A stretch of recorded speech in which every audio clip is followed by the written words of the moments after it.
My guest today, Kitty Fallon, believes that everyone matters, belongs, and has a purpose that can help change the world. Listen to our conversation and discover how Kitty can help you.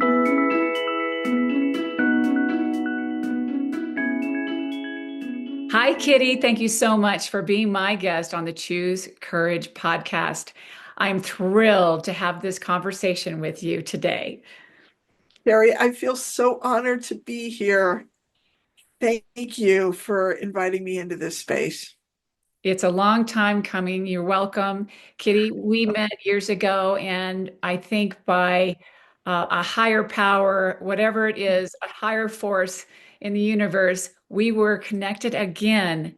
And you're one of the people in my life that I met years ago that I was inspired by. And I'm continued to be inspired by what you do on a daily basis to change people's lives.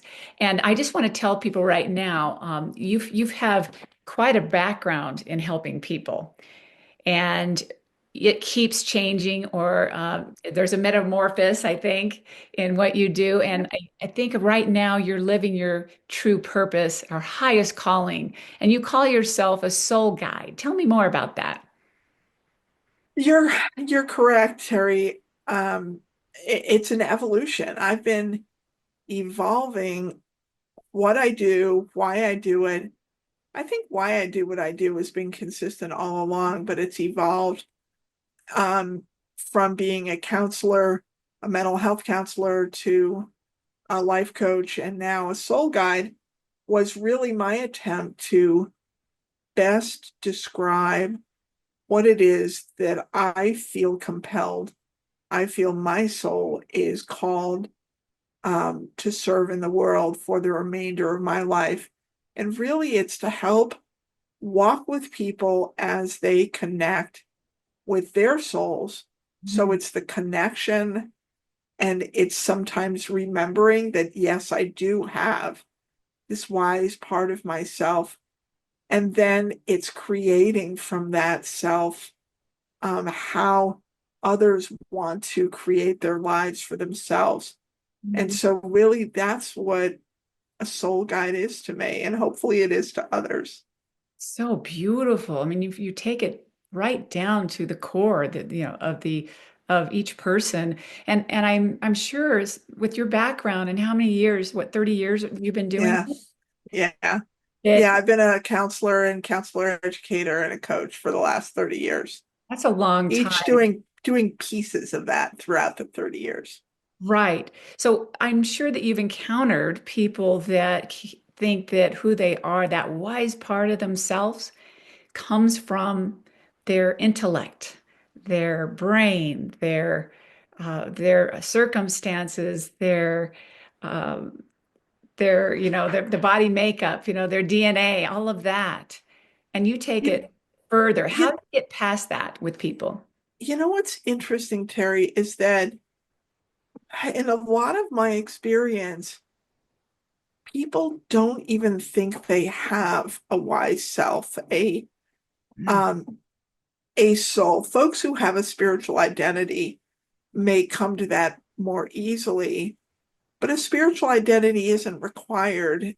And in my belief, we've got a wise self, regardless of whether we're aware of it Ah, or believe that. But so many people form their sense of who they are, first of all, from what they're told or what they accidentally pick up or use their young minds to think they are. And so oftentimes it's kind of like either layers of an onion or Russian nesting dolls or various personas or masks that we wear that are these layers of who we think we are. mm. So the work I do with clients is to help them discover who they actually are. And when you can create from that part of yourself, that's when you, as an artist of your life, are truly creating your masterpiece. And That's it's so beautiful beautiful. to see. Oh, that's so beautiful. It's a work of art. And I've also heard you describe it as being the author of your life as well. You can be the artist, the author, Yeah. and take it a much deeper than most people think they can. And I love that you said you don't have to know that you are a soul or a spirit or connect to that. You just are wise. That there's you are wise. It's just a belief that you are. And that's It's an inner knowing. mm, And sometimes it's discovering that inner knowing. And it's okay that you don't know that. That's all right. I love the inner knowing part of it. I'm going to ask you a question about you. When did you have the first inner knowingness of who you were? What a beautiful question. I think like many people, it's been a process of uncovering it. When you asked me that question, I was actually thinking what came to mind was an experience when I was very small. I don't know how old I was, and I was on a school bus, and I was just gotten picked up from the end of my driveway. And I remember, I don't know the circumstances, but I remember encountering the bus driver, and the bus driver was somehow struggling with something.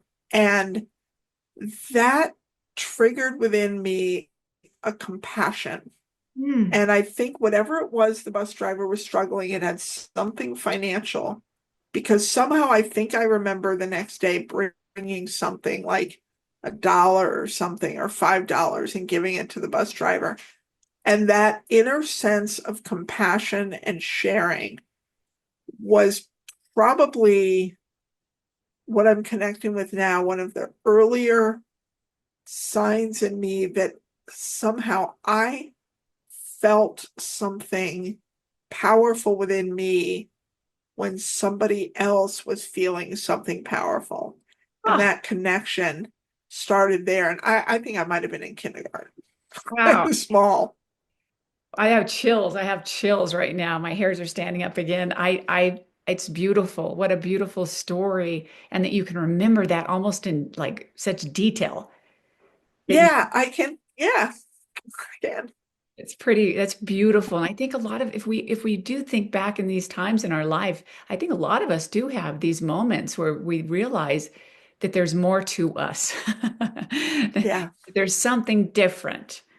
Or you maybe we lean in a direction that we might have some characteristics or some gifts that are unique to us, or maybe not. Maybe it unique as a spirit or as a being, whatever you want to call it. But I think that's such a special story. And another thing I know about you, which I don't know I know you have a disability, and I don't know if you want to call it that, knowing you. It sure hasn't held you back at all. So I don't know what you want to call it, but I don't know if this is something that you had all your life or later on in life, but I want to get into that only just a little bit because it really shines a light on your incredible sense of who you are and that you know that that isn't who you are ultimately as far as yeah. what you can create and be and your purpose in life. You didn't let this stop you. No, I think that it's guiding me and informing me. I was diagnosed with multiple sclerosis probably, well, back in 2002. Mm. But once I connected the dots, I've probably experienced symptoms of MS since I was about 20, and I'm 55 now. So for about 35 years. Wow. And for a lot of my life, it was in the background. Even after I was diagnosed, I was basically okay, a few symptoms here and there. But probably since about 2011, um, the symptoms have been escalating, changing, and I would call it more of an adventure than a disability. But it's I knew been, that's what you would yeah, do. it's an adventure. But Yes. I think also, Terry, my soul came into this lifetime with a desire to learn about healing.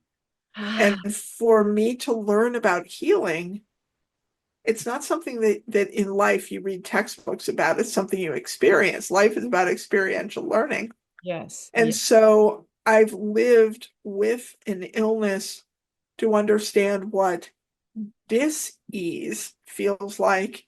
And I'm also in the process of creating and understanding what healing looks like. And I'm also really learning that I'm letting go of the attachment to try and control the outcome. If I had my druthers, sure, I would wake up today and I'd be able to walk. I'd be able to use my hands, move my arms better. I'd be able to, you know, this is a real life podcast. I'd be able to wipe my own ass and wash my own hair, but I can't do those things Hmm. right now. And I'm going to do everything in my power to utilize the body's resources. For example, we know so much more about neuroplasticity, but we also know the power of the mind body spirit connection. And I Mm. really want to learn that from the inside out. And but I'm letting go of the attachment to the outcome. If I am, my life does not involve walking again or all of those other things, then I will nevertheless make my life meaningful. I'm fortunate that my mind works great.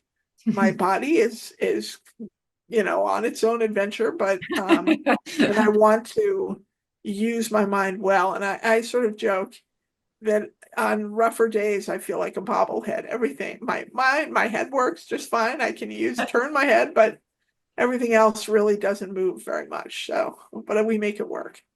I love your attitude, Kitty. Thank you for telling me a little bit more about your adventure with Yeah, with this and MS and how you have turned it into something that you're not holding on to the outcome so much, but like you said, you are brilliant. You're a brilliant mind and spirit. thank you. You really are.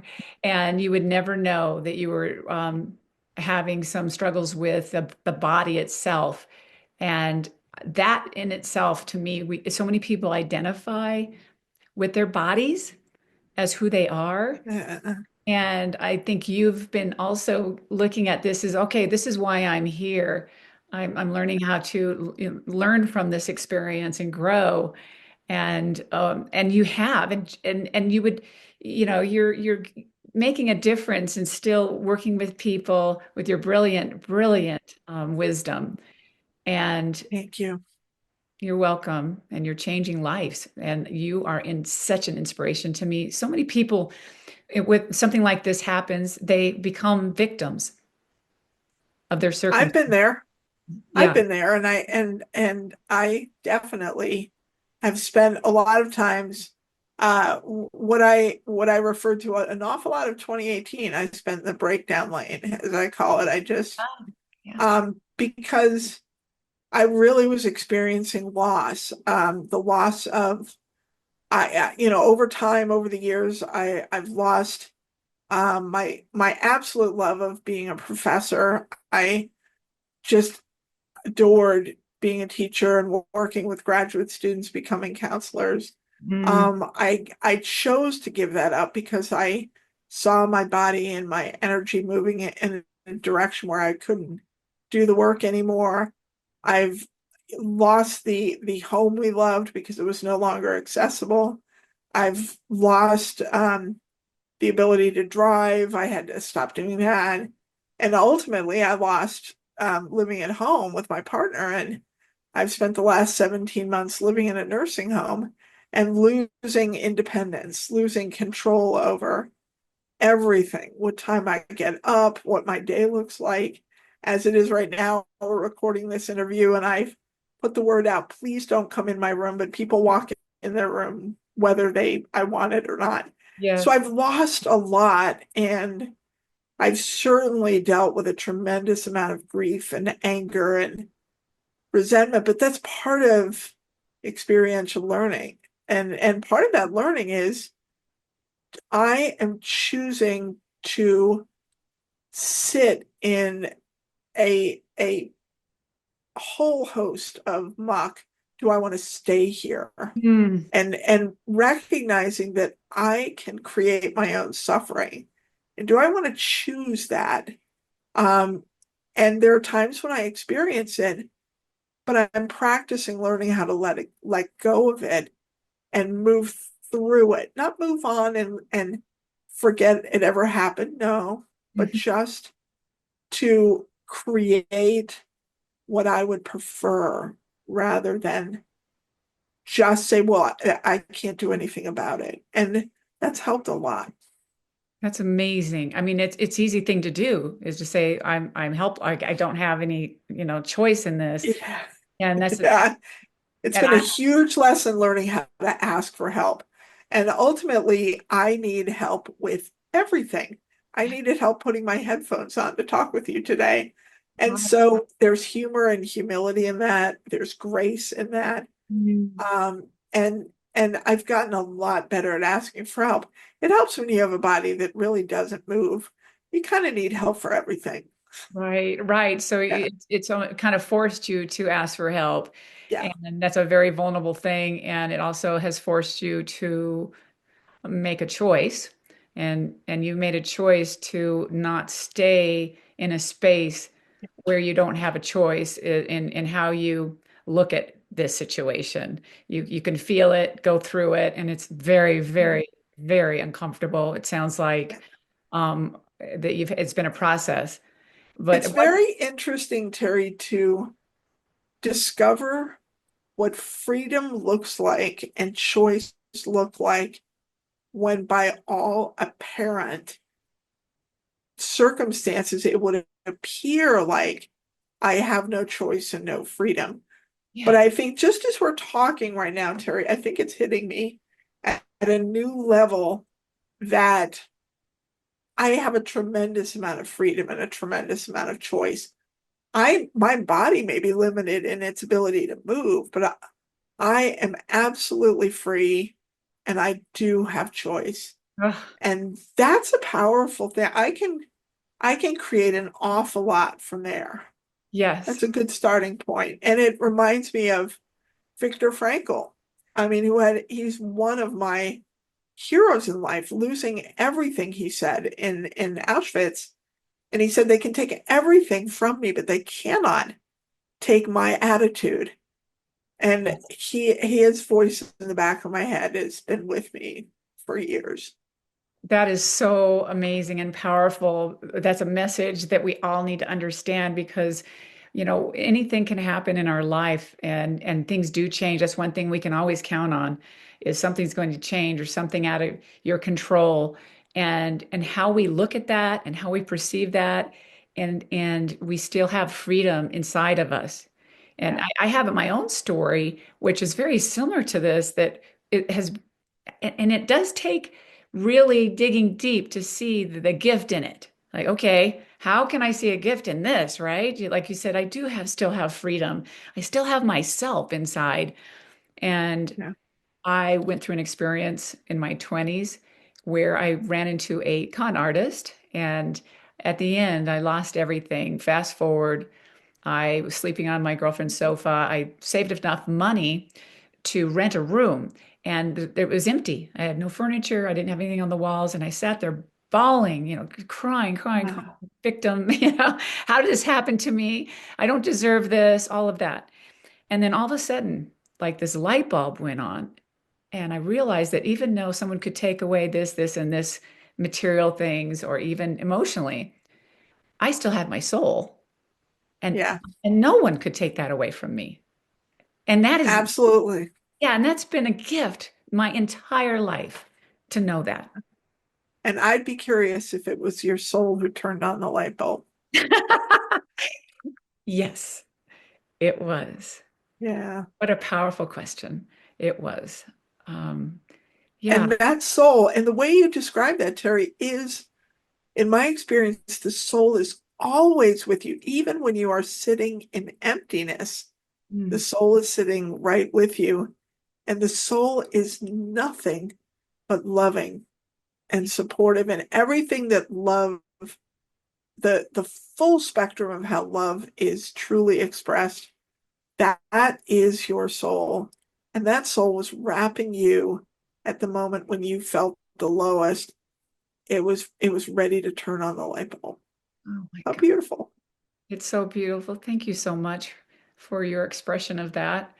And I love that you are saying that because you've experienced this too, where everyone listening right now, think about when you think, you've lost everything or you're down so low that you don't think you can get back up and you don't see a way out. And if you think that everything you need is outside of yourself, it's really not true. What's true Yeah. is that everything that we need is inside of ourselves first, no matter what happens. And from there, anything is possible. And listening, do you listen to Kitty saying this and what she's gone through? She still believes that anything's possible. And she's a Yeah. living example of that in her life right now. We are literally, my partner and I am leaving this nursing home in 3 weeks. We are literally buying a new house and moving to a new state so I can work with a place called Project Walk in New Hampshire because I believe anything is possible. I mean, this is, I have all my needs met here, but this isn't where I feel called to be. And so we are taking a massive leap of faith, and I'm leaving all security. I am freaking my family members out because we believe anything is possible. And my partner and I have said, whatever the outcome of working with this amazing outpatient clinic that helps people restore functioning, that even if I never restore functioning and I'm going to live at home, we're going to create our lives over again. Ah, Anything is possible. And whatever happens, we have no regrets. that's incredible. Incredible. And I want to congratulate you. I mean, you're going to go into this place of discomfort or unknown. Unknown. And Yeah. it's worth it because you know that you would probably regret it if you didn't try, if you didn't at least go for it and live out your Yeah. life with your purpose in mind. And Absolutely. you're going past your family's concerns, um, everything, society's saying this, oh no, you can't do that. And you're going past Yeah. that. That's what it takes. That's what it takes to actually believe that anything is possible. And then you're doing it, and you're such an example. And Well, I one of can't wait the to things hear. I'm so excited about, Terry, is this means I get to return to work again. It, on the one hand, it means I have to return to work again because I am leaving all the systems behind. I am prepared to get kicked off of Social Security disability, be ineligible for Medicaid. In other words, all of the safety nets that have been constructed, I am saying no, they're too constricting. And if I want to live at home, that means I need to be able to support that. But all I see is the opportunity because I have kept seeing clients my whole time in the nursing home, but I've done everything pro bono Mhm. because you can't earn a dime in a nursing home. And I'm like, no, I am willing to risk it all. I'm willing to say, okay, I I need to earn everything. Okay, I'll do that. But on the positive side, that means that I get to work with people again, and my soul is so it's good medicine when you Mm. live with purpose, when you live with meaning, when I don't care what you do in the world, when you are of service to other people, then you are connected to the world and I get to do that again. So I'm thrilled. You are so inspiring, Kitty. I love you so much.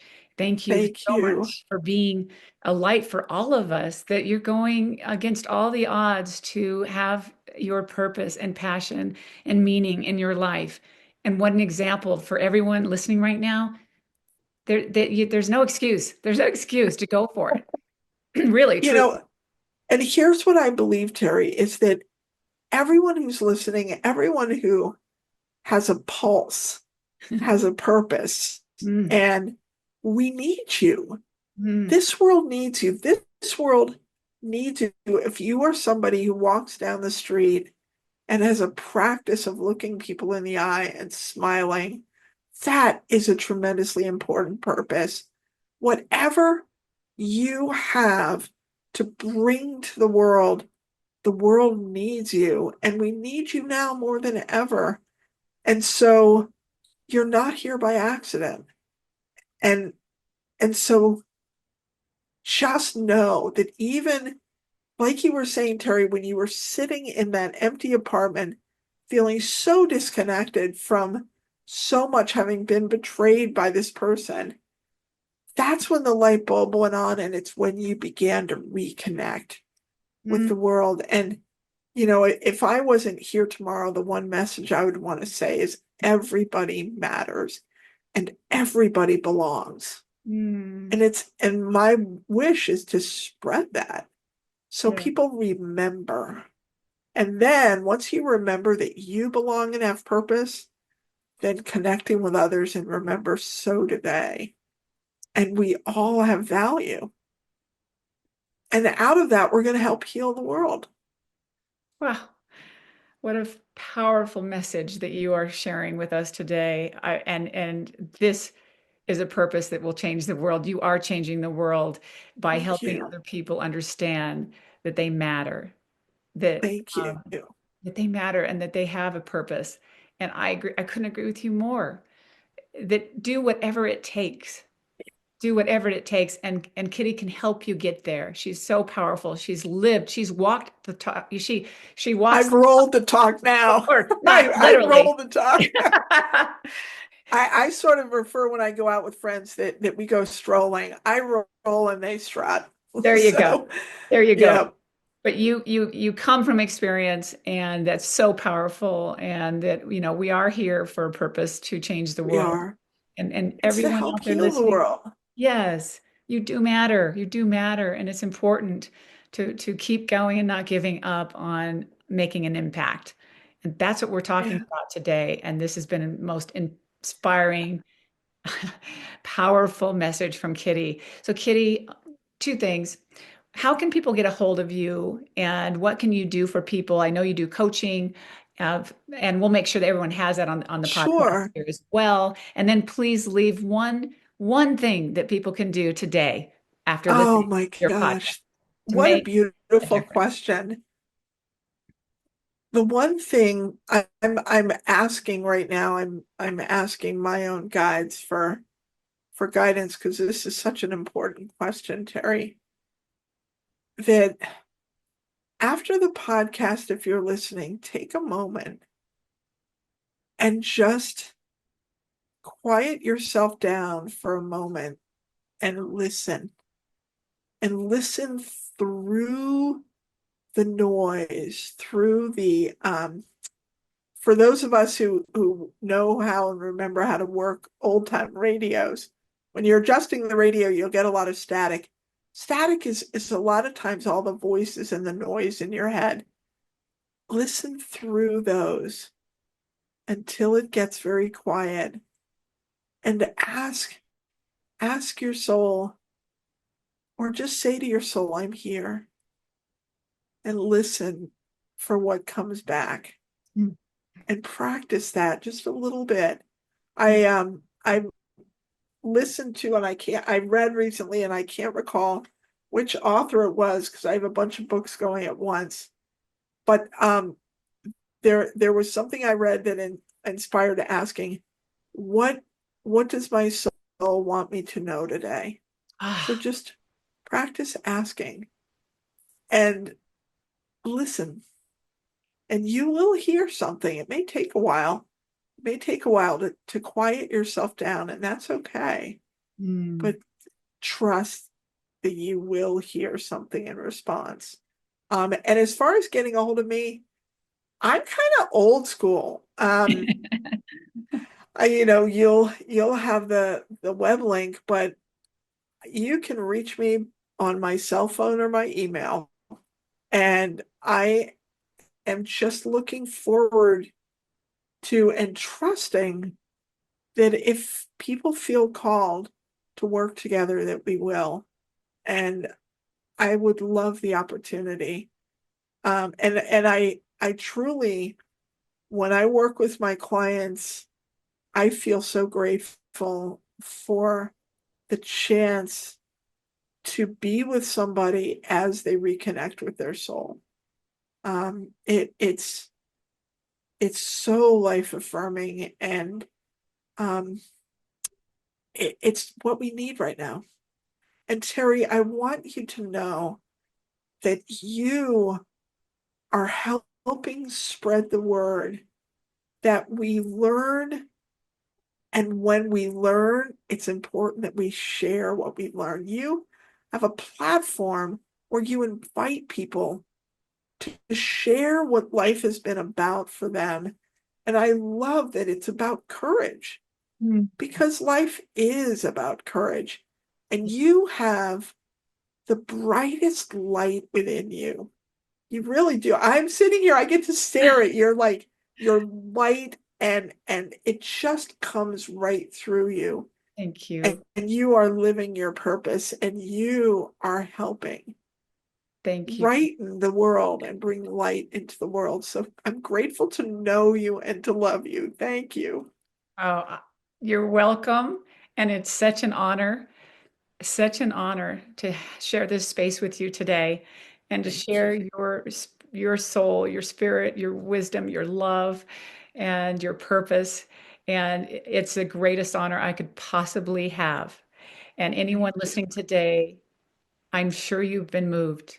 And please reach out to Kitty if you're ready to have that person help you find the deepest, most meaningful part of who you are and why you're here and what you're meant to do and be in this life. Kitty is a great example of this in her own life, and she can help you get there in the moment, and she has a tremendous amount of love and compassion, and she's showing that every day. So please reach out to her, and let's actually celebrate her new chapter as well. I can't wait to hear Thank what you. happens after that. We'll have another podcast interview. That sounds great. All right, thank you, Kitty, so much. Much love Thank to you. you, and Much love to you and thank to you. everyone listening. Yes, everyone listening, thank you for Thanks. being here. You take care. All right, you too.